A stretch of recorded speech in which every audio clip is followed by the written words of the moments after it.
Hello दोस्तों, जय हिंद। आप सभी का स्वागत है हमारे इस प्यारे से यूट्यूब चैनल पर। और आपको हम बता दें कि हमारा यूट्यूब चैनल पे ये पहला लॉन्ग वीडियो आने वाला है। और इस लॉन्ग वीडियो में हम बता दें कि आप सभी का बेसिक मैथ सीरीज हम स्टार्ट करने वाले हैं, जिसमें जितने भी बेसिक चीज़ें हैं मैथ में वो सारी चीज़ें हम देखेंगे। आज के लेक्चर में हम बात करने वाले हैं डिफिनेशन ऑफ जियोमेट्रिक फिगर।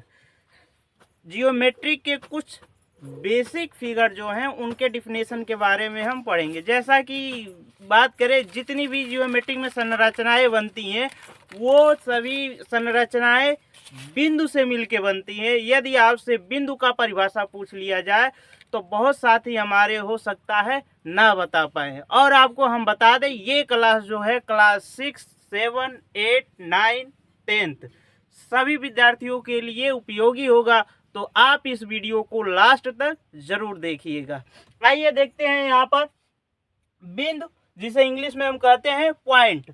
अब पॉइंट की परिभाषा हमारी क्या होगी? ज्यामिति की ऐसी आकृति जिसकी ना तो लंबाई, ना तो चौड़ाई और ना ही ऊंचाई होती है, जो केवल एक विशेष स्थान को दर्शाता है, उसे बिंदु कहते हैं।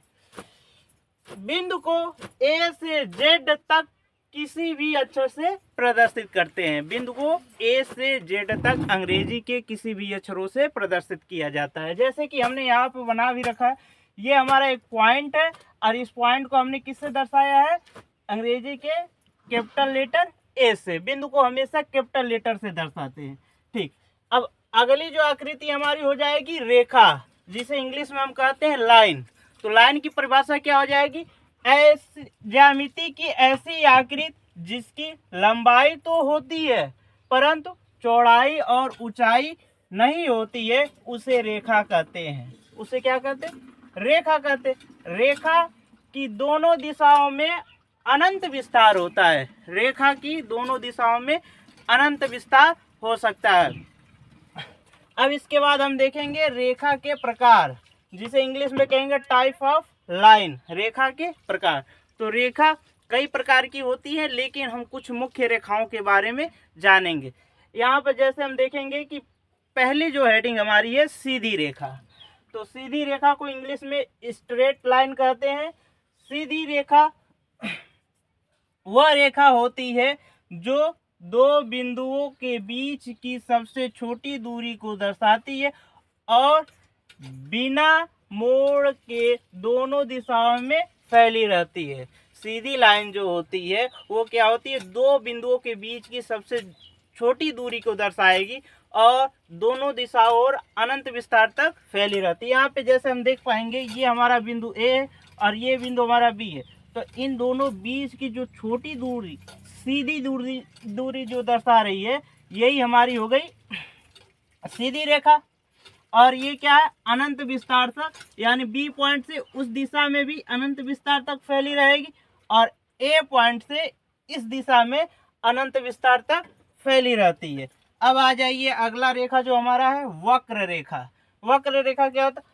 वक्र रेखा वह रेखा होती है जो सीधी नहीं होती है बल्कि टेढ़ी होती है। जो सीधी नहीं होती है बल्कि टेढ़ी होती है और अपनी दिशा लगातार बदलती रहती है। और अपनी दिशा जो लगातार बदलती रहती है कैसे? देखो, ए से बी तक ये जो रेखा हमारी सांप की चाल में जा रही है। सांप कैसे जाता है? टेढ़ा ना। तो ठीक है, ऐसे ए से बी तक ये रेखा कैसे जा रही है? टेढ़े होकर जा रही है। तो इसमें देखेंगे सी पॉइंट में इसकी दिशा ये है, डी पॉइंट में इसकी दिशा इधर है, ई पॉइंट पर इसकी दिशा इधर, एफ पॉइंट पर इसकी दिशा इधर है। अब सी डी ई एफ इन चारों बिंदुओं पे देखेंगे तो दिशाएं क्या है? बदल रही हैं। लगातार क्या हो रही है? परिवर्तित हो रही है। इसलिए वक्र रेखा की दिशा लगातार बदलती रहती है। आइए अब नेक्स्ट देखते हैं। तीसरे नंबर पे है हमारा समांतर रेखा, जिसे इंग्लिश में कहेंगे पैरेलल लाइन। जब दो रेखाएं एक दूसरे को काटती नहीं है और उनके प्रत्येक बिंदुओं के बीच की दूरी बराबर हो तो उसे समांतर रेखा कहते हैं। इसे ए बी समांतर डी सी डी से प्रदर्शित करते हैं। ए बी समांतर है सी डी से प्रदर्शित करते हैं। फिगर में देखेंगे तो यहाँ पर ए बी एक सीधी रेखा है और सी डी भी एक सीधी रेखा है। ये दोनों रेखाएं अनंत तक हम लेते जाएंगे ऐसे ही, लेकिन एक दूसरे को प्रतिच्छेद नहीं करेंगी और इनके बीच की दूरी हर एक पॉइंट पे x है तो हर एक पॉइंट पे कितनी होगी, x ही होगी, यानी कि बदलेगी नहीं। समांतर रेखाओं के बीच की दूरी बदलती नहीं है। आइए अब आगे देखते हैं चौथे नंबर पर। चौथे नंबर पे हमारा है प्रतिच्छेदी रेखा, जिसे इंग्लिश में कहते हैं इंटरसेक्टिंग लाइन। जब दो रेखाएं एक दूसरे को किसी एक बिंदु पर काटती हैं और उनके प्रत्येक बिंदुओं की बीच की दूरी बराबर ना हो तो उसे प्रतिच्छेदी रेखा कहते हैं और कटान बिंदु को प्रतिच्छेद बिंदु कहते हैं। कटान बिंदु को क्या कहते हैं, प्रतिच्छेद बिंदु कहते हैं। फिगर से समझते हैं। यहाँ पे देखेंगे ए बी और सी डी ये दो रेखाएं एक दूसरे को क्या कर रही हैं, ओ बिंदु पर काट रही हैं। तो ये कैसी रेखा हो जाएगी हमारी, प्रतिच्छेदी रेखा। प्रतिच्छेदी रेखा के बीच की दूरी बदलती रहती है। कैसे, यहाँ पे देखेंगे यदि इनके बीच की दूरी देखेंगे तो कुछ और दिखेगा और थोड़ा पास जाके देखेंगे तो यहाँ पे दूरी क्या हुई, कम हो गई। और पास जाएंगे कटान बिंदु के तो और हमारी दूरी क्या हो जाती है, कम हो जाती है। तो प्रतिच्छेदी रेखाओं के बीच की दूरी क्या होती है, घटती है, बढ़ती है। और जिस बिंदु पर रेखाएं प्रतिच्छेद करती हैं उस बिंदु को क्या कर, जिस रेखा प्रतिच्छेद रेखाएं जिस बिंदु पर काटती हैं उसे प्रतिच्छेद बिंदु कहते हैं, इंटरसेक्टिंग पॉइंट कहते हैं।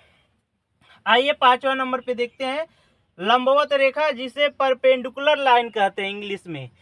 जब दो रेखाएं एक दूसरे को समकोण, समकोण मतलब 90 अंश, समकोण पर प्रतिच्छेद करती हैं तो दोनों रेखाएं एक दूसरे के लंबवत होती हैं। तो दोनों रेखाएं क्या होती है, एक दूसरे के लंबवत होती हैं और इसे ए बी लंबवत है सी डी के से प्रदर्शित करते हैं। ए बी लंबवत है सी डी से प्रदर्शित करते हैं।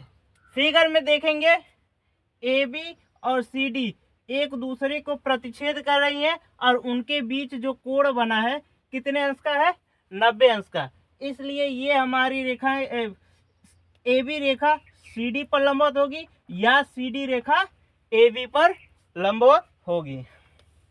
6 नंबर पे देखेंगे क्षैतिज रेखा, जिसे हॉरिजॉन्टल लाइन कहते हैं।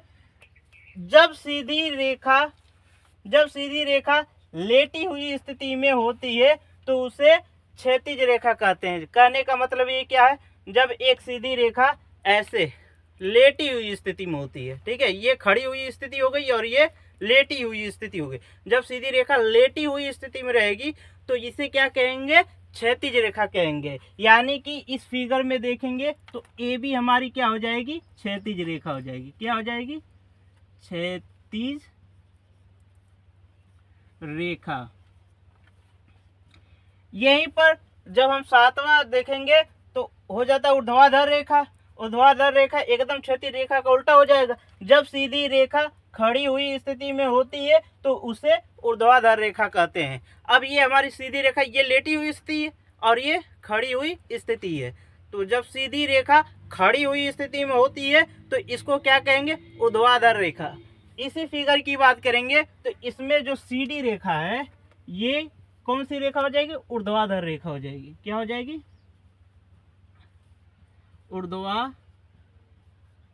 ऊर्ध्वाधर रेखा। आइए आगे और दो रेखाएं हैं उनको समझते हैं। हाँ, अब आगे देखते हैं। यहाँ पर 8वां जो है रेखा खंड है।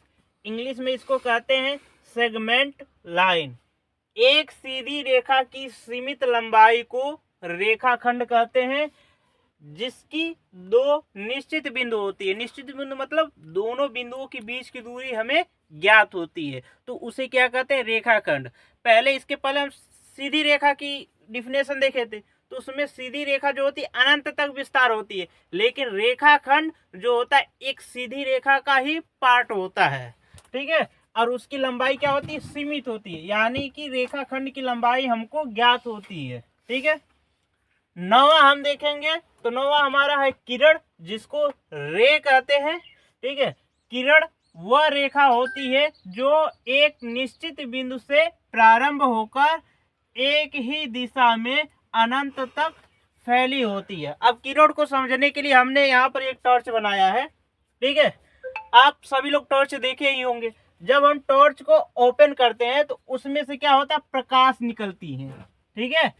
उन्हीं प्रकाश को दर्शाने के लिए हम किरण रेखा का प्रयोग करते हैं, ठीक है। अच्छा, किरण रेखा क्यों का, क्योंकि हम जहां से टॉर्च को ओपन करते हैं यहीं से प्रकाश निकलना प्रारंभ हो जाती है और अनंत तक जाती है, ठीक है। यानी कि हमें प्रकाश का प्रारंभ बिंदु पता होता है, लेकिन अंतिम बिंदु नहीं पता होता है कि वो कहाँ तक जा रही है, ठीक है।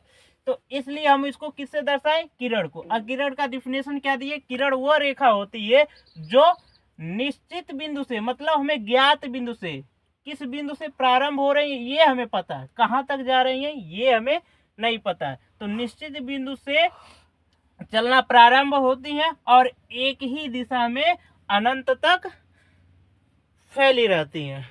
यदि ये डिफिनेशन आपको अच्छी लगी हो और वीडियो आपको पूरी तरीके से समझ में आया हो तो चैनल को लाइक कीजिए, कमेंट भी कीजिए और सब्सक्राइब भी कीजिए।